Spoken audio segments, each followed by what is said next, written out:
নমস্কার, স্বপ্নাবিক নিউজ নেটওয়ার্কে স্বাগত। পশ্চিমবঙ্গে এসআইআর নিয়ে উত্তাল রাজ্য রাজনীতি। স্বচ্ছ ভোটার তালিকা পেতে নির্বাচন কমিশনের পক্ষ থেকে স্পেশাল ইন্টেন্সিভ রিভিশন লাগু হতেই সবথেকে বেশি বিপাকে পড়েছেন সীমান্তের ছিটমহল অঞ্চলে থাকা বাসিন্দারা। মূলত উদ্বাস্তুদের উচ্ছেদ করার লক্ষ্যেই এসআইআর লাগু করেছে কেন্দ্রীয় সরকার। উঠছে অভিযোগ, এই আবহে আগরপাড়া উসুমপুরে অনুষ্ঠিত হয়ে গেল কেন্দ্রীয় সম্মিলিত বাস্তুহারা পরিষদের 20তম রাজ্য সম্মেলন। এদিন এই কর্মসূচির সূচনা করেন বামফ্রন্টের চেয়ারম্যান বিমান বসু।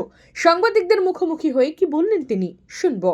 উদ্বাস্তু দপ্তর প্রথম তোলে কেন্দ্রীয় সরকার,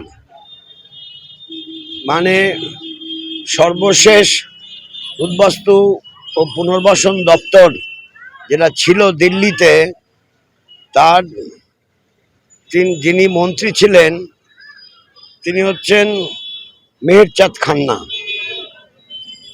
তারপর আর উদ্বাস্তু দপ্তর দিল্লিতে নেই, যেন উদ্বাস্তু সমস্যা নেই। আর রাজ্যে বামফ্রন্ট সরকার থাকাকালীন উদ্বাস্তু দপ্তর ছিল।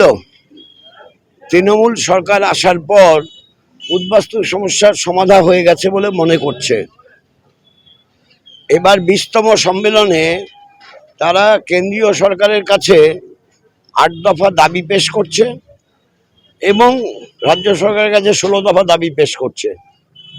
তাদের জীবন জীবিকার ক্ষেত্রে এবং সঠিক পুনর্বাসনের লক্ষ্যে পাট্টা এখনো অনেকে পাট্টা পায়নি, তার সমাধানের জন্য তারা দাবি করছে।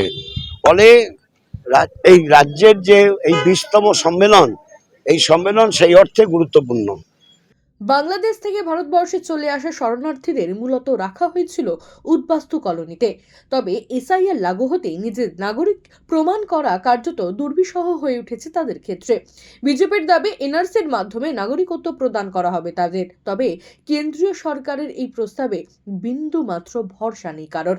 এখন দেখার এসআইআর এর পূর্ণাঙ্গ তালিকা প্রকাশ হওয়ার পর সেখান থেকে বাদ পড়ে কিনা এই উদ্বাস্তুদের নাম।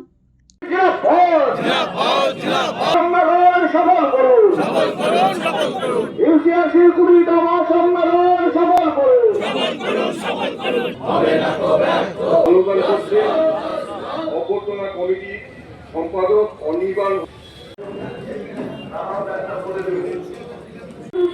আমাদের সংগ্রাম চলছে, চলবে। মার্কিন সাম্রাজ্যবাদের বিরুদ্ধে আমাদের সংগ্রাম চলছে, চলবে।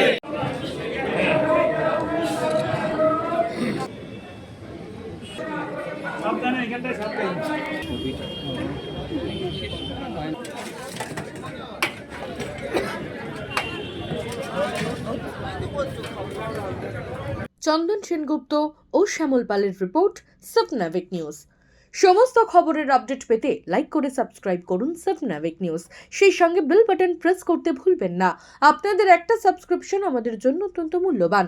একই সঙ্গে ফলো করুন আমাদের হোয়াটসঅ্যাপ চ্যানেলটিও। জয় হিন্দ।